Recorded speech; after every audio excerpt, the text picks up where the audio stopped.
Okay, so we are going to look at this question now. So write about the connective tissue under the following titles. We first have to define connective tissue, 6 functions of connective tissue.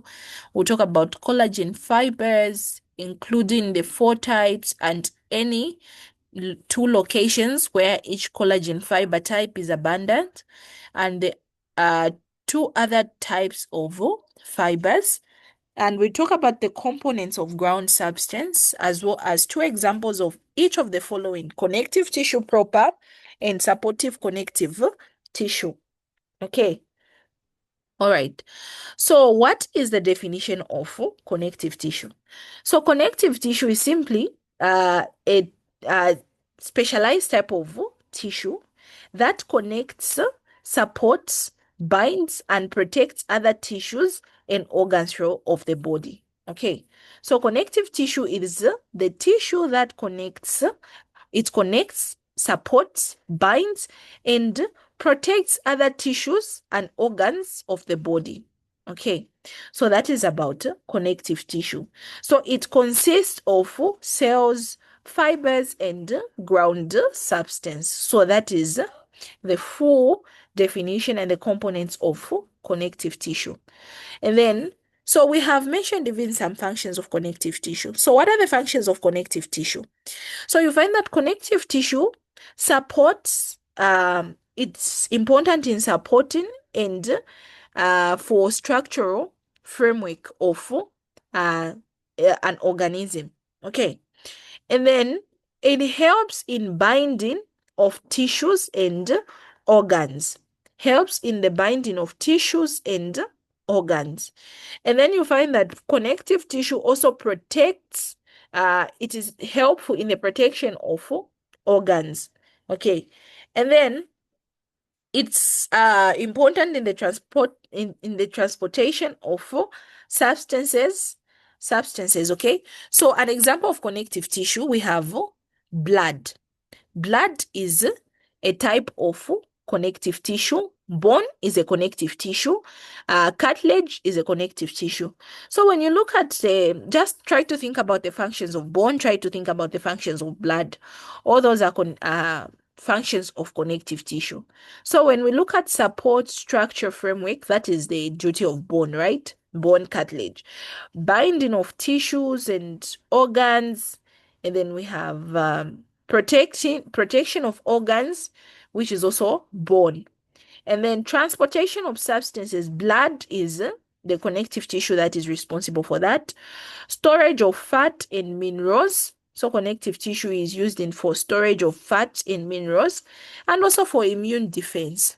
So we have this bone marrow that produces cells found in these bones. So all this is these are functions of connective tissue. So now let us look at the collagen fibers. So collagen fibers, they are important in that they provide strength and support to most connective tissue. Okay, so they are found in connective tissue and they help in strengthening and supporting of this connective tissue. So there are 4 types of collagen fibers, which we call type 1, type 2, type 3, type 4. Okay, so these are the 4 types of collagen fibers. And then each one of them has a specific location in which they are found. So let us look at type 1 collagen fibers. So type 1 collagen fibers is the most abundant type of collagen fiber. And then you find it in uh, places like the skin, the tendons, the bones, the ligaments. So things that have high tensile, that require high tensile strength and resistance. That's where you mostly find type 1 collagen. So we have the skin, tendons, bones, ligaments. And then we go to type 2. So for type 2 collagen, it is found in hyaline cartilage. Okay, found in hyaline cartilage and in elastic cartilage. So these 2 cartilage, that's where you find this type of type 2 collagen fibers. So hyaline cartilage and elastic cartilage.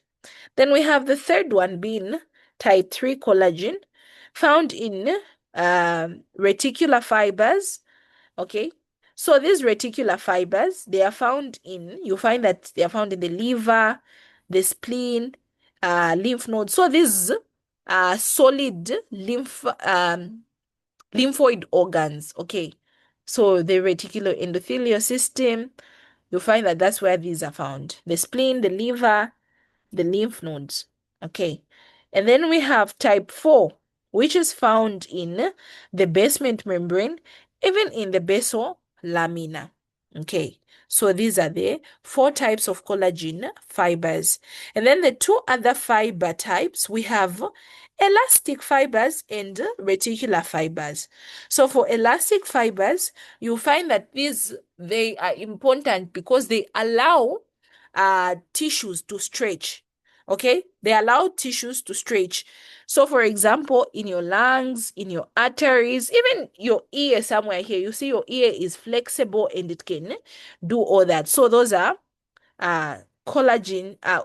elastic fibers. Okay, and then we have reticular fibers. So for reticular fibers, you find that they form supportive network in organs. Okay, so they form supportive network in organs, for example, the liver and the spleen. Okay, and then D, we have D, which says components of ground substance. So mainly, ground substance is comprised of 4 things. It is made up of glycosaminoglycans, it is made up of proteoglycans, and it is made up of glycoproteins as well as water. Okay, so those are the 4 things that are composed in ground substance. Glycosaminoglycans, also known as GAGs, proteoglycans, glycoproteins, and water. Okay. 2 examples of each of the following. So for connective tissue proper, we have the 2 examples under connective tissue proper. We have loose connective tissue, which is the areola, and the dense connective tissue. Okay. And then for the supportive connective tissue, we have bone and cartilage. Okay. Supportive connective tissue, we have bone and cartilage. So those are the 2 examples of these types of connective tissues that we've been told. Okay, so this is about it, about this question. So we go to the next question. Okay, so for this next question, let me just do that.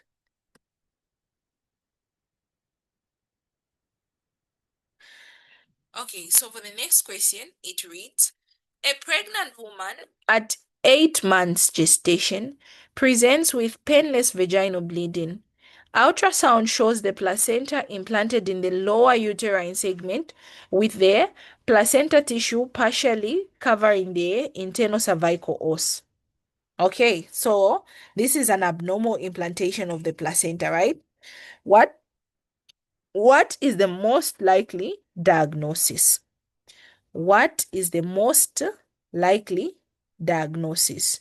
Okay, so for this one, what do you think is the most likely diagnosis from what we talked about earlier? I think I even mentioned this one earlier on. So this is simply placenta previa. Okay, looking at that the implantation is near the internal cervical os and it is on the lower uterine segment.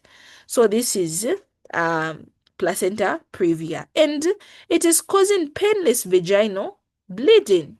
Okay, all right, so this is it. And then for B, name the structure that contributes to the fetal component of the placenta. So during the formation of the placenta, right? So the fetal component that makes up part of the placenta is known as the chorion frondosum.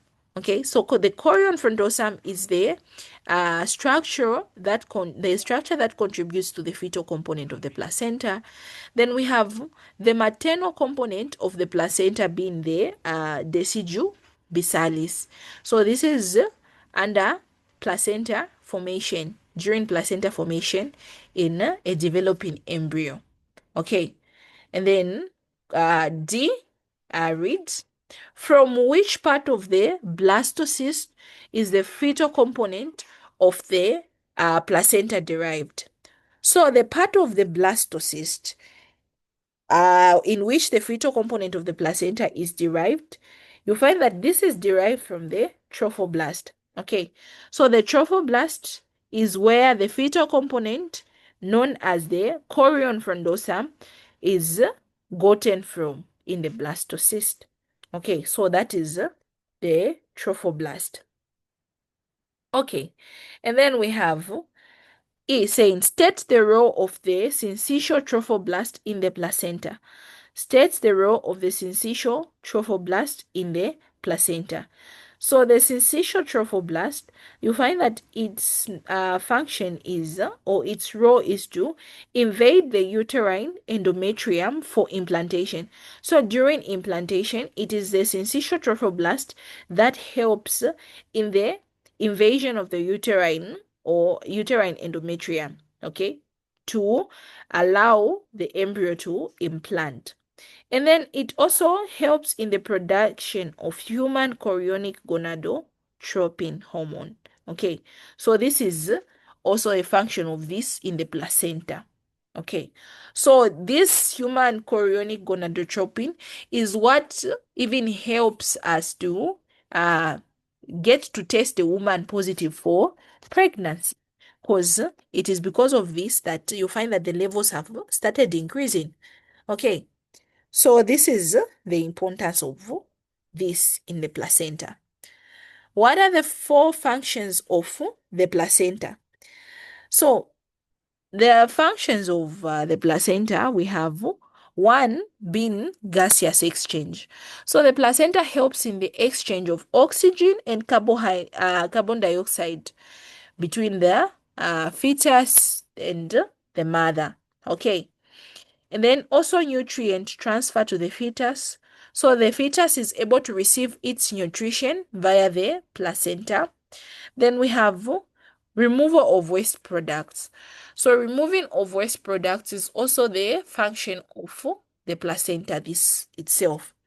Then we have hormone production. So we talked about the human chorionic gonadotropin hormone that is produced from the placenta.